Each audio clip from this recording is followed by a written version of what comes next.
Zodiac, a symbol that now stands for terror in San Francisco.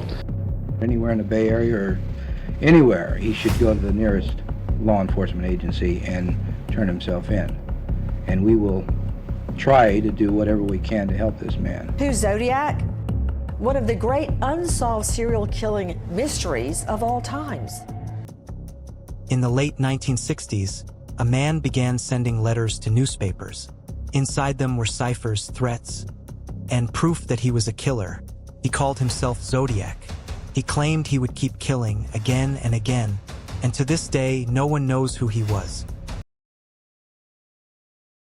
Sergeant, could you briefly describe what apparently happened last night? We had a double homicide that took place out on a county road sometime after 11 o'clock. 16-year-old girl and a 17-year-old boy. How did this incident occur, apparently? Well, they were shot.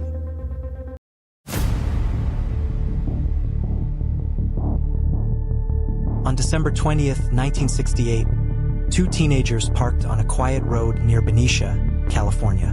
17-year-old David Faraday and 16-year-old Betty Lou Jensen were on a simple date. It was cold. The road was empty. No one expected what would happen next.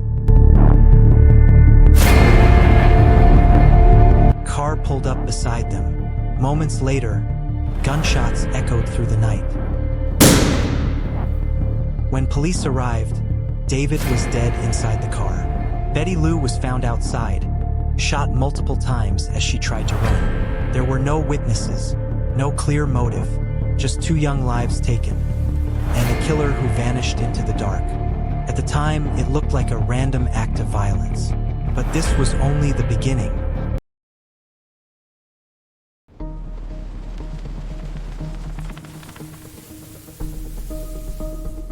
On August 1st, 1969, three major newspapers received letters.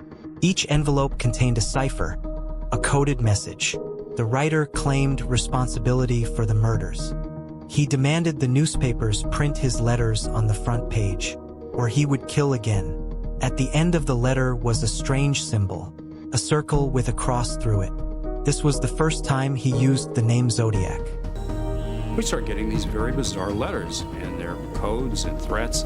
And the guy's saying, you print this code in your paper, and he sent one to each of the major papers, or I'm going on a killing rampage. Well, that's just simply, we'd never seen anything like this.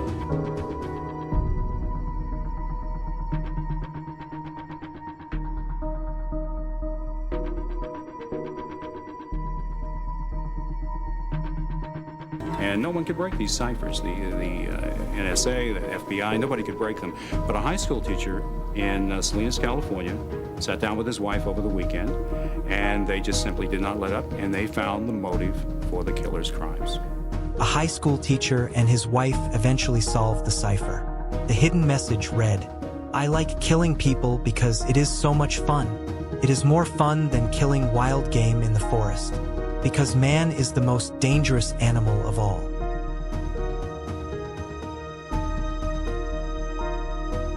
What Hardin came up with, just off the top of my head, it's I like killing because killing people is the most dangerous game in the world.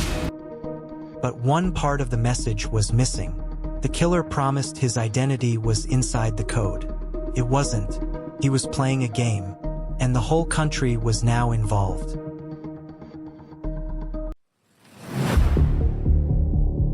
On September 27, 1969, two college students were relaxing by Lake Berryessa. Brian Hartnell and Cecilia Shepard were enjoying a quiet afternoon near the water. Then a strange figure appeared. He wore a black executioner-style hood. On his chest was the same crosshair symbol from the letters. He approached them slowly, holding a gun. He claimed he was an escaped convict. He said he just needed their car and money. Then he tied them up. Moments later, he pulled out a knife and stabbed them both repeatedly. Cecilia died 2 days later. Brian survived to tell the story. Before leaving, the killer walked to their car and wrote on the door with a marker. He listed the previous attacks and signed it with the Zodiac symbol.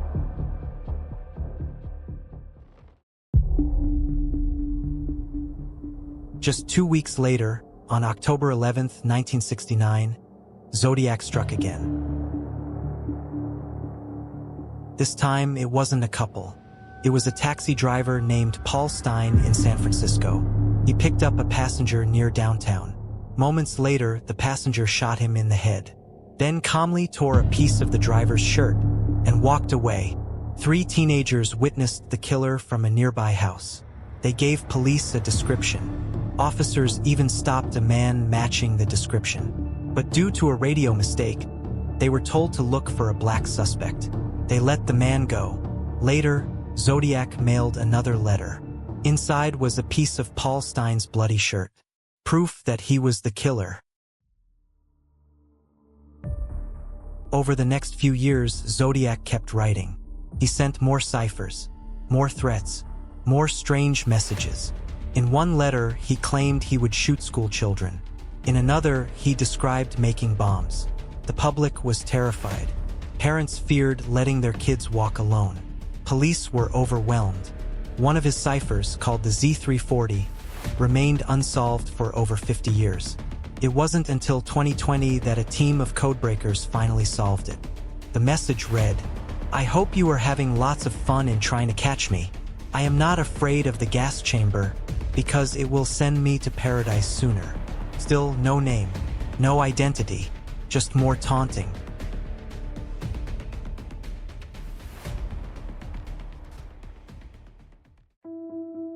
Over the decades, police investigated many suspects. The most famous was Arthur Lee Allen. He lived near the crime scenes. He owned a watch with the Zodiac symbol, and some people claimed he confessed. But the evidence never held up. Fingerprints didn't match, DNA didn't match, and no one could prove he was the killer. The case remained open, but the trail grew colder every year. More than 50 years have passed. Dozens of suspects, thousands of tips, countless theories, and yet the Zodiac Killer was never identified. Some believe he died decades ago. Others think he was someone ordinary, hiding in plain sight, but somewhere in old evidence boxes or buried in forgotten files, the truth may still be waiting, because the man who terrorized California, who wrote to the world, and who turned murder into a game, was never caught, and he may have walked among everyone for the rest of his life.